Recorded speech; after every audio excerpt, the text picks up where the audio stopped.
And good Tuesday afternoon. It is December 29th, 1 p.m. Frank Prosnich joins me. And good afternoon there, Frank. Good afternoon, Ryan. How are you? I'm doing all right. And tell us about the conversation we are going to be having today. John Marion is joining us. He is the executive director of Common Cause. You know, over the last few years, as we've seen the contraction of a lot of the news media, organizations like Common Cause, and particularly Common Cause, have grown in importance. They've always been a very important watchdog over much of government. They've been the ethical overlords, if you will, and that may be a little stretch on how we place it, but they are responsible for making sure that the legislature and state government follows certain ethics. They've been responsible for a lot of reform, and now that we don't have coverage in as many places as there once was in journalism, places like Common Cause have stepped in to provide that conscience, I think, for much of Rhode Island politics. So, very important organization. John has followed another dynamic leader in Phil West that's for Common Cause, and John has been doing just a great job in over the last few years. And we will bring John on, and that is quite the intro. And I guess we'll just ask everybody to open their checkbooks and send money to Common Cause. I'll tell you when to send the check. To John, last name spelled Marion. No, you're sending the check to me. Speaking about ethics. Yeah, thank you, Frank. I appreciate that. And thanks, Ryan, for it's having me. Because I've seen what you have done. I've seen what Phil has done previously, and the importance of Common Cause and the things that you stand for. We need every Rhode Islander to be aware of what Common Cause is and how it's really helping to keep our government in the right lane, and also as a result of that, doing some of the things correctly to help our health and safety and economy and all that stuff. Yeah. We actually celebrated our 50th anniversary this year. Well, you don't look that old. Yeah, so I know I'm younger than the organization, barely. But it wasn't much of a year to hold a celebration. We did a little online thing. But we've been in Rhode Island for all 50 years. We were actually started by, the national organization was started by a man named John Gardner in DC, but we were, we believe, the second state chapter to form not long after. And there's a woman named Natalie Jocelyn who is in her mid-90s now, still with us. And she founded the organization 50 years ago.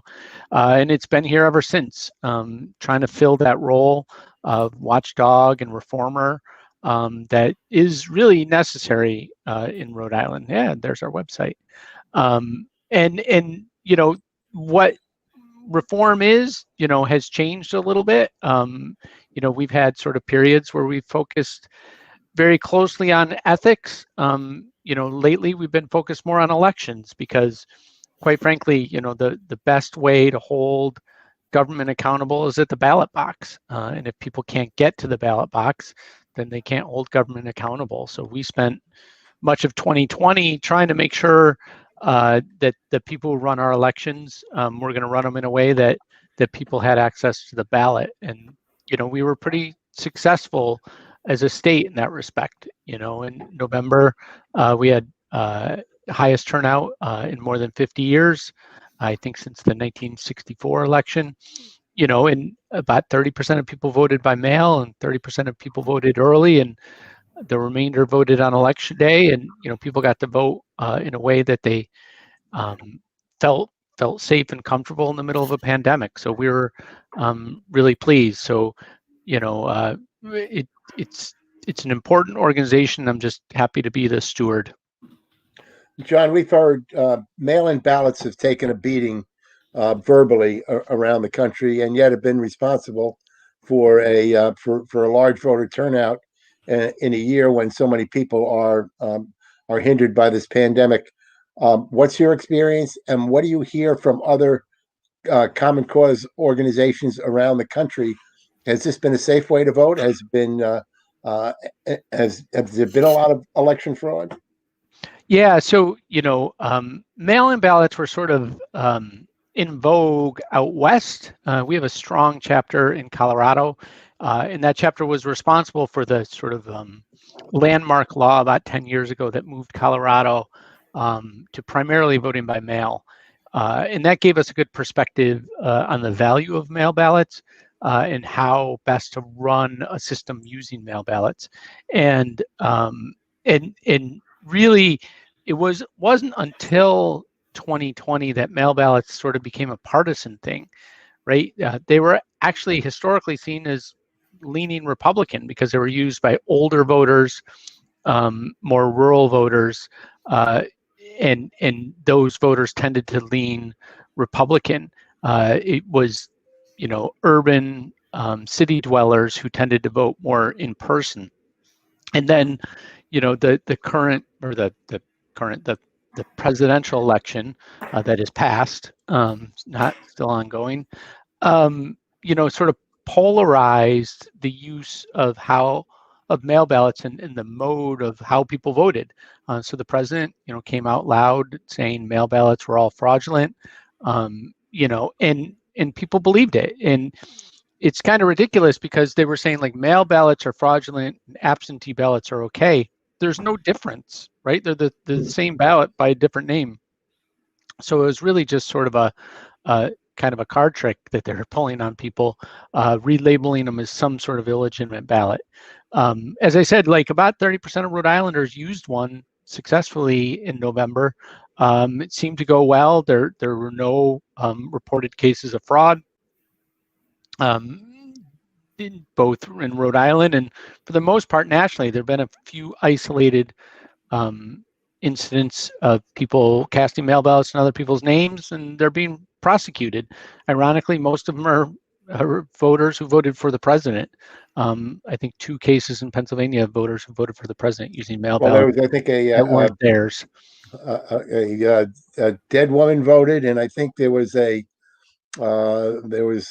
some guy who voted for the president, went back home, put on sunglasses, yes, and then went back to vote for his son, who was a Democrat. So. Yeah, so that wasn't a mail ballot; that was in person. But right, but yeah, so they worked well, and they served a really important purpose of allowing people to vote safely in a pandemic, right? My voting experience in 2016 in Providence was the line was out the door, and the door was into a nursing home. That was my polling place. And there was no way we wanted to have 300-400 people crammed into a nursing home voting this November. And allowing both mail ballots, increased use of mail ballots, but also early voting. The legislature, to its credit, passed a bill in July that created a more of an early voting process. And about as many people took advantage of that as mail ballots. And that really took the pressure off of election day. And so, the less pressure there was on that one day, the shorter the lines were going to be, or no lines, and the fewer mistakes were going to be made. So that's why I think it was largely successful here and nationwide, because people voted in all 3 different ways, and it took the pressure off of election day.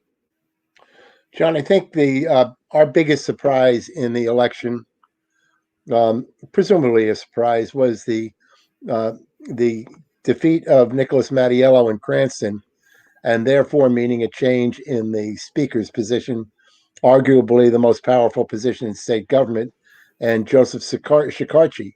How is that going to change the way things operate? What's going to be different?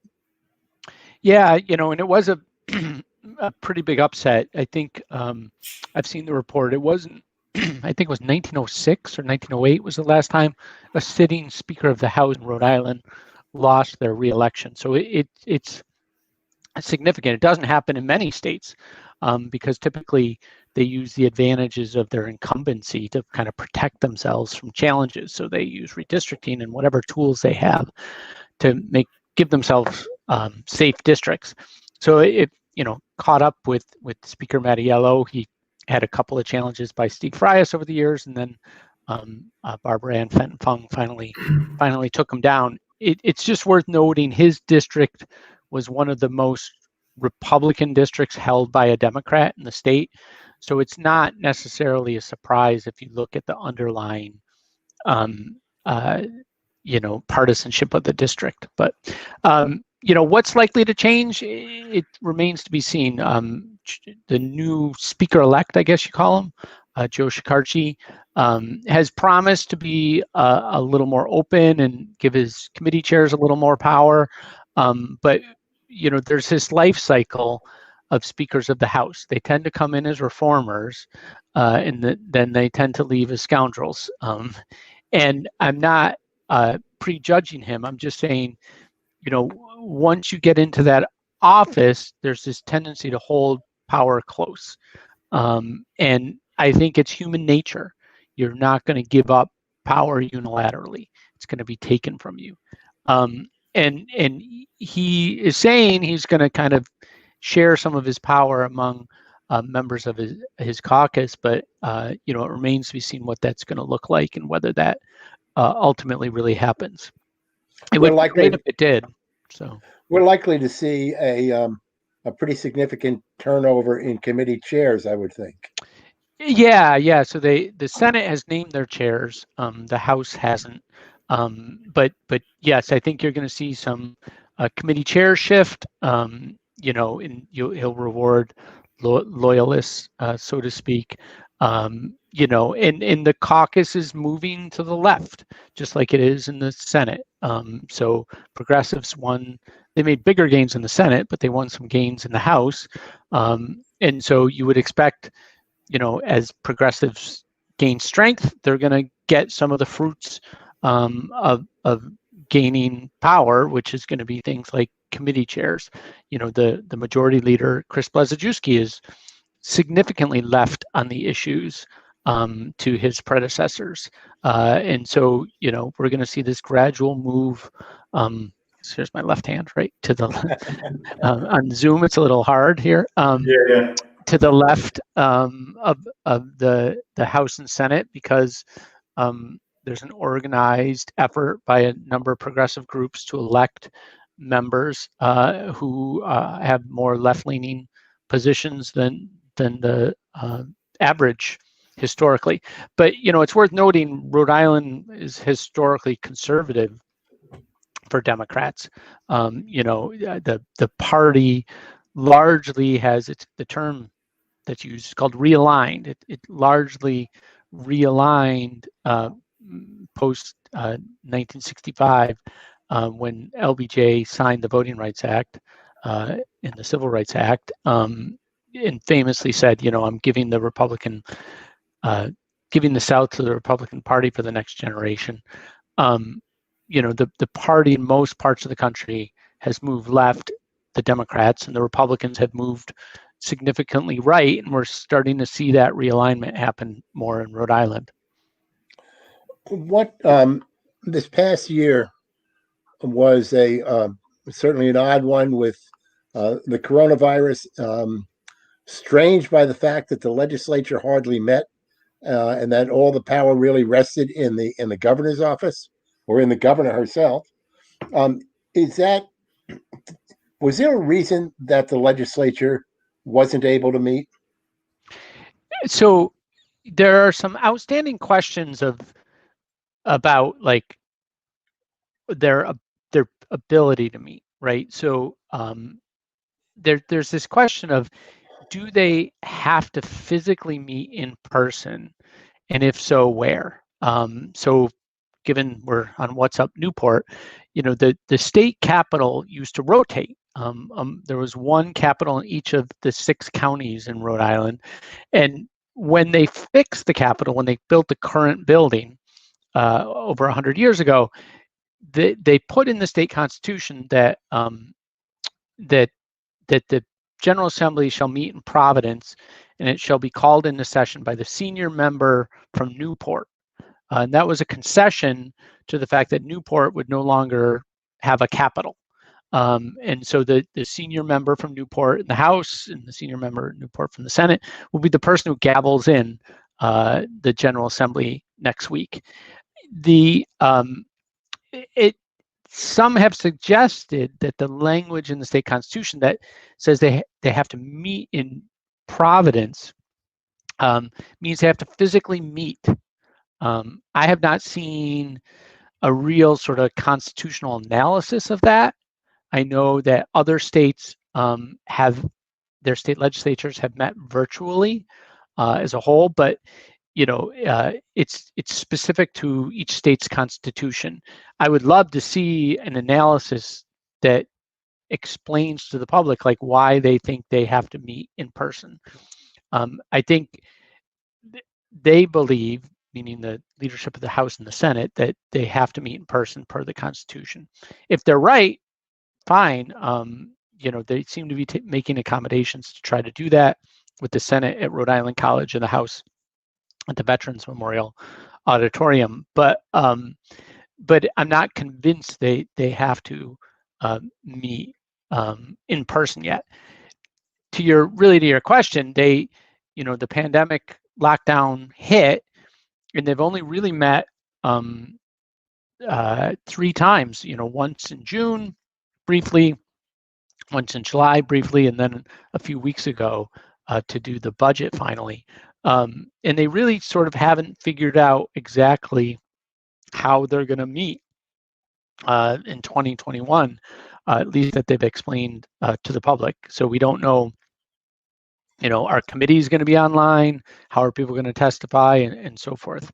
I think a reason they didn't meet much this year was it was an election year. All the votes they could have taken were going to be tough votes. They were going to be cutting programs and things like that. And they didn't want to take tough votes, so they just didn't bother to meet. And there's been a rally around the governor effect to the pandemic. Her popularity numbers are the highest they've been since she's been governor for the last 6 years. And true of governors around the country, Governor Cuomo, Governor Baker have become immensely popular in their states. And, the law gives broad powers to the governor to sort of run the government without the legislature in times of emergency. And she's taken full advantage of that power given to her by the legislature.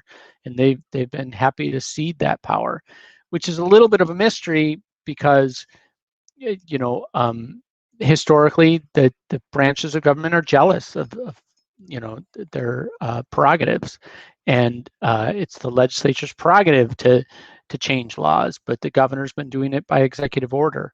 So we'll see now in 2021, once they come back, if they sort of, kind of grab the reins again and decide to govern. Are there some dangers in the fact that the governor is term limited, so she doesn't have a legislature that is that's watching over her, and she doesn't have the fear of an election that is going to guide her as she goes through these next couple of years, but certainly through this pandemic. And she basically, the general officers have been as absent as has been the legislature. Yeah, I mean, it's going to be interesting, as you said, lame duck, just as we have now with the president, who's a true lame duck after an election, versus sort of the last quarter of the Raimondo administration, where there are no more elections, tend to lose power, but because they kind of lose the bully pulpit a little bit as people look toward the next governor. But at the same time, she's at kind of the pinnacle of her power because of the pandemic and her popularity. So they're kind of in tension with one another, and we'll see how it goes. We'll see once the legislature gets back to work, whether they try to, as you said, the speaker's historically been in many ways the most powerful politician in the state. Will Joe Shekarchi try to exercise all the levers of that power? I'm particularly interested in, are they going to try to pare back any of our executive orders? So the law, the emergency powers statute law, gives the General Assembly the ability to just repeal executive orders very simply. It has a mechanism in there to do it. And the governor's issued over 100 executive orders. And will there be any instances where the legislature says to itself, nope, she's gone too far there, we're going to repeal that? Because that would be, a significant milestone if we saw that sort of effort. We've seen that in other states, mostly more conservative states, where legislatures have reined in gubernatorial power. Some did it very early in April and May, early in the pandemic. We've had some major reforms in the past. Banking crisis has sparked some of those. What has happened lately of any major note, and what do we have to look forward to in this next year as we turn the page on what has clearly been one of our most chaotic years? Yeah. So there were sort of big waves of reform kicked off in 1986 when we last had a constitutional convention, and it created the State Ethics Commission, a whole host of changes. Then 1994, there were a bunch of reforms post banking crisis scandal, including changing how we pick judges and downsizing the legislature. Then there was the last big wave of reform with separation of powers in 2004. It seemed as if we had sort of 10-year cycles where reform happened. There haven't been those big sort of structural reforms to the form of government that we saw in those cycles. I think largely because people have looked to the economic issues affecting the state in the last 20 years. And I don't anticipate there's going to be big structural fights. I think the next issue that was sort of teed up is the line item veto, but we really just haven't seen the sort of push by the governor on that would be needed to kind of rally public opinion around that. And so I think we're going to see, things that aren't structural, big constitutional reform.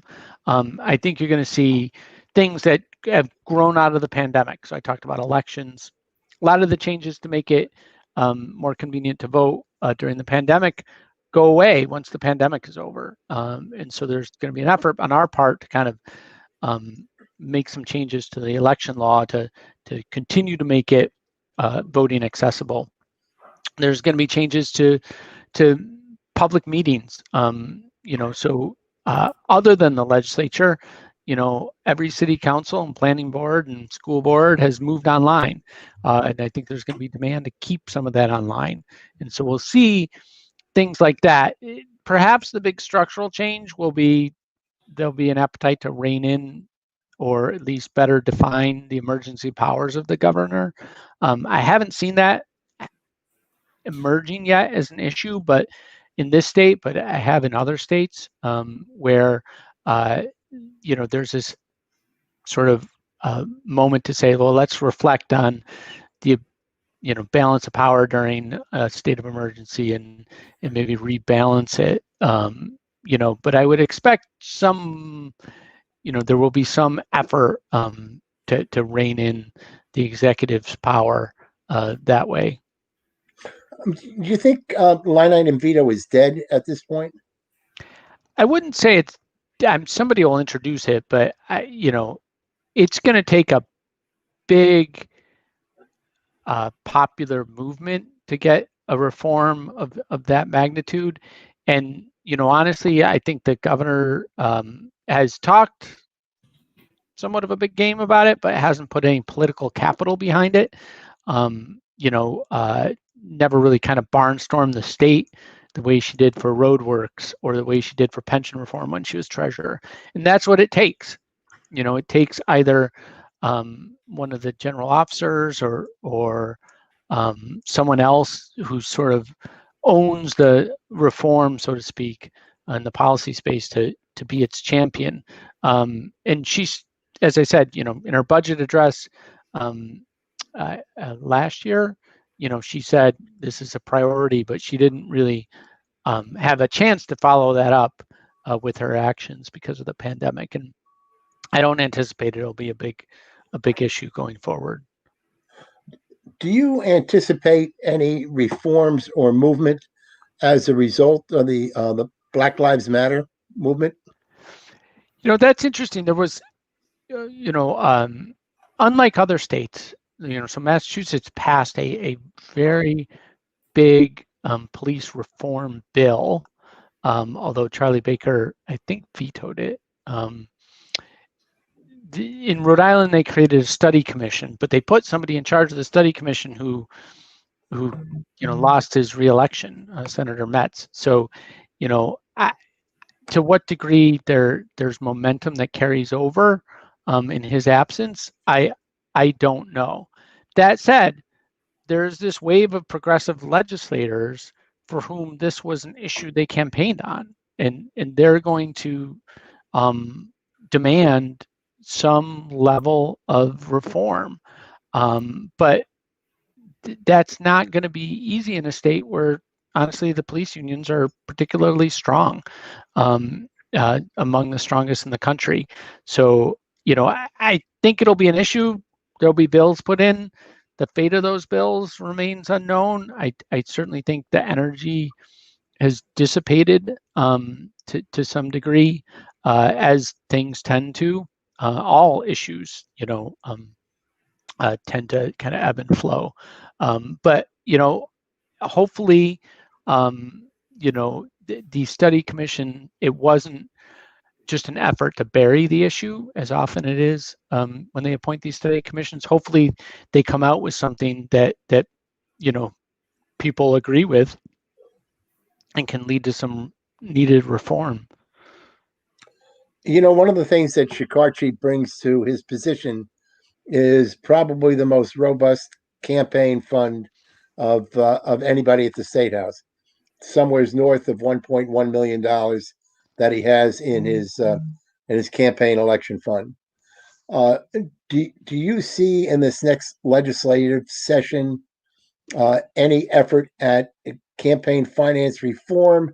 And the second part of that is we have a lot of people who have been fined for filing late, not filing. Those fines now, I think they total over $4 million, but they seem almost uncollectible.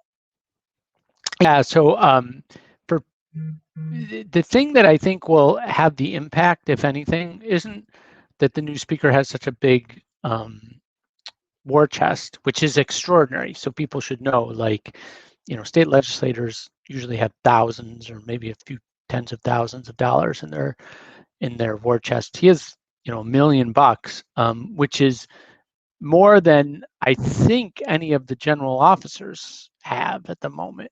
Maybe I think Magaziner tops at 700,000.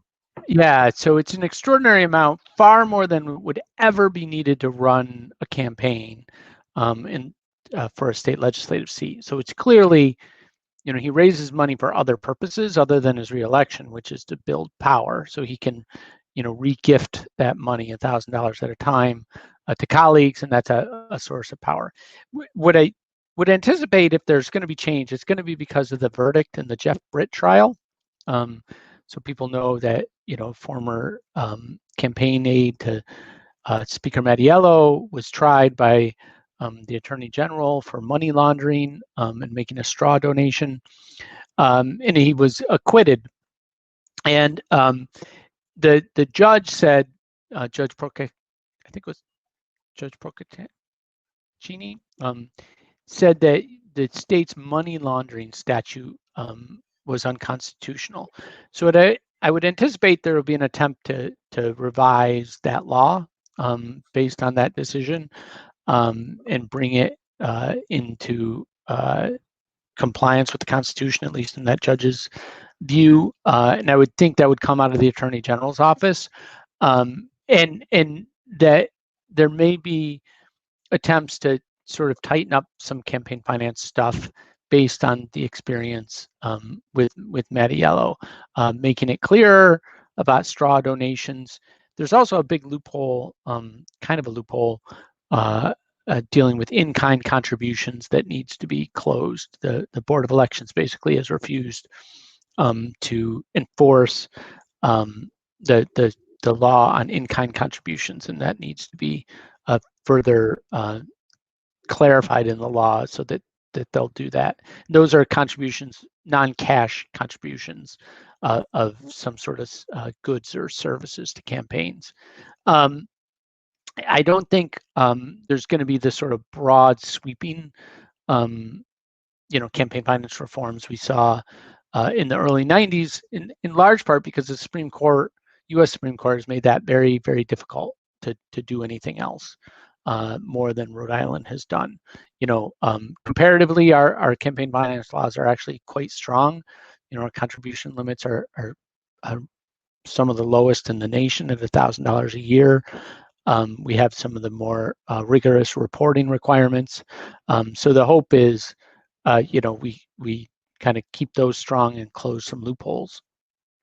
I know there have been efforts in the past. I think the governor made an effort at it to at least introduce legislation that would prohibit individuals from running for office if they owed fines over a particular amount to the Board of Elections, but that has never passed. Yeah, so there have been a few cases where people, Louis Aponte, former president of the Providence City Council, Councilman Kevin Jackson in Providence, who used to be the majority leader of the city council, who ran for re-election while they owed the Board of Elections fines and refused to report their campaign totals. And as you said, the governor has introduced legislation for years that would bar people from the ballot. It hasn't been successful, unfortunately. I think it's a really good idea because the transparency that comes with that reporting is incredibly important to the public. I don't know if sort of there's certainly, I don't think, political will at the legislature for making it any harder. Those were, Louis Aponte was a very popular politician, particularly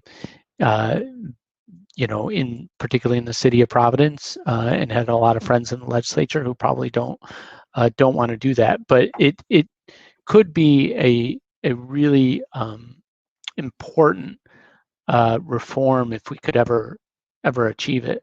It may take a bigger fish, so to speak, getting in trouble to bring that one across the finish line. John, we only have a few minutes left here at most. I know you've got to be off on an errand, but if you had a crystal ball in front of you and you looked out at 2021, who are the people and what are the issues that people ought to be aware of as we enter this year? Yeah, I mean, broadly speaking, I think it's going to be a very, very interesting year because what it looks like as we hopefully, God willing, pull out of the pandemic, and the big elephant in the room is, will the new Congress bail out the state, right? So if there isn't some sort of bill that comes out of Congress that plugs the hole in our state budget, then we're going to be in a lot of trouble, and there's going to be huge, drastic cuts that affect, hundreds of thousands of people's lives in Rhode Island. Beyond that, I mentioned there's this progressive insurgency, particularly in the Senate, has really moved the agenda to the left.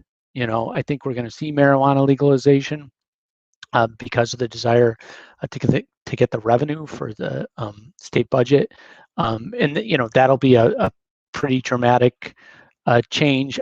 There may be some other progressive victories, $15 minimum wage and things like that.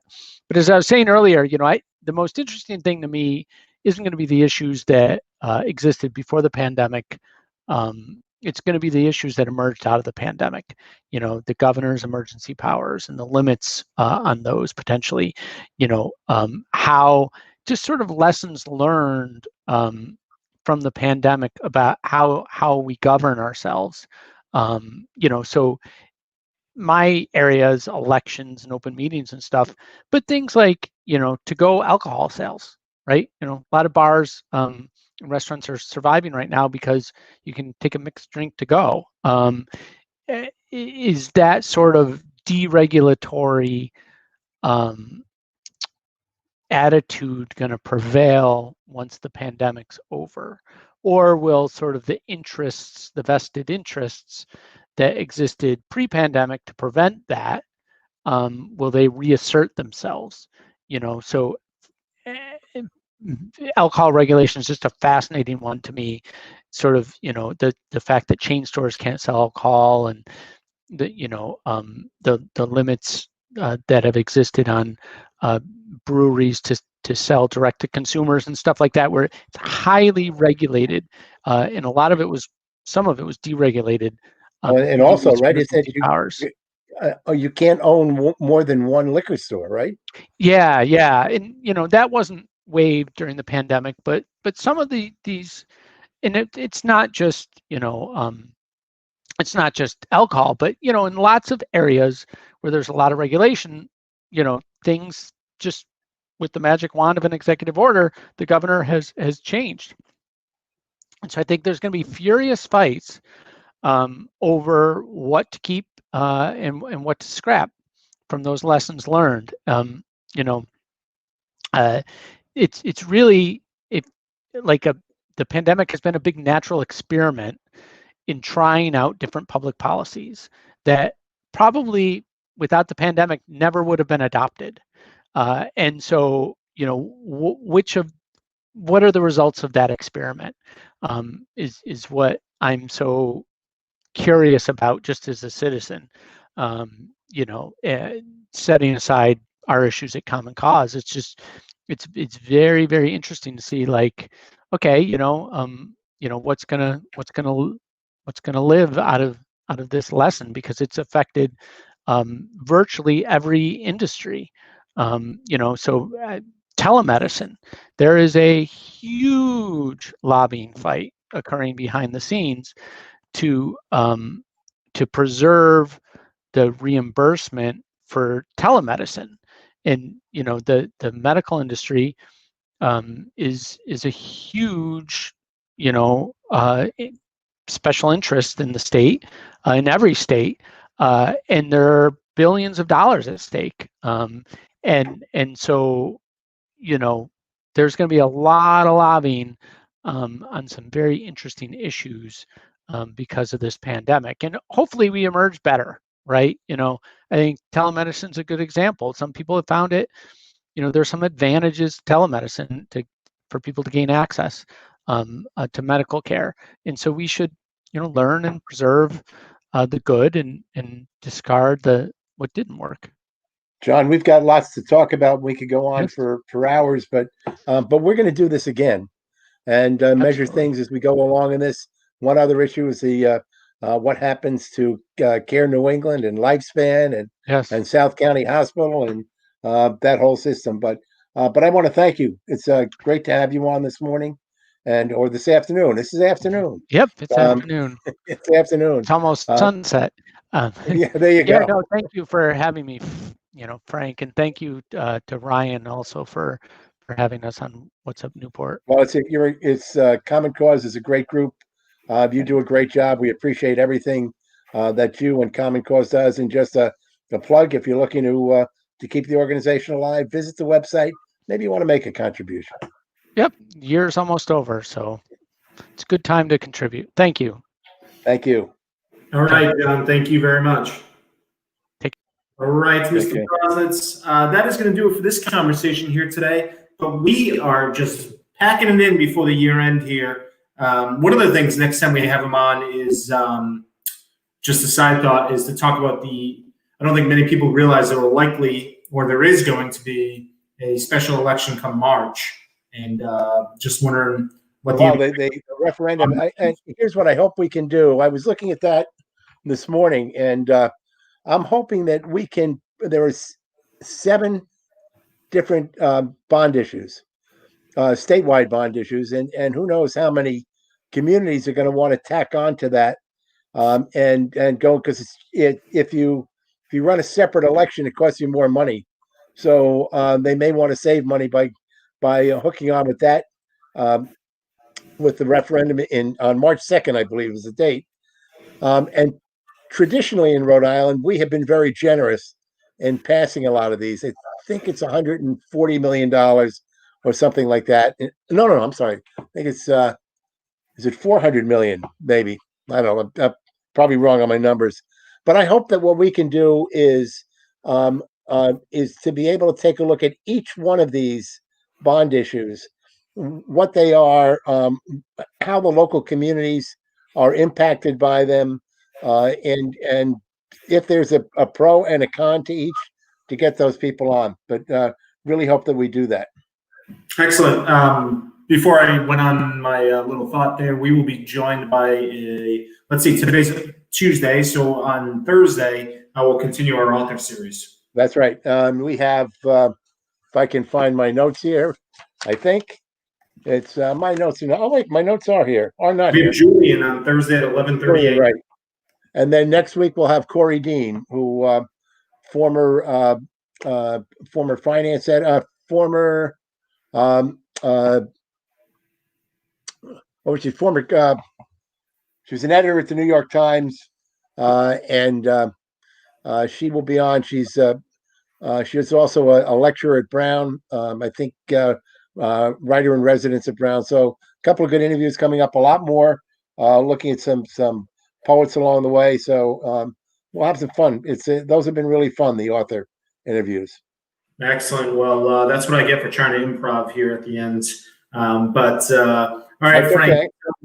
Until next time, we will talk to you later. We want to thank John Marion for visiting us today. Visit his website, check out the work they're doing, and donate if you can. All right. Thanks, Frank. Thank you.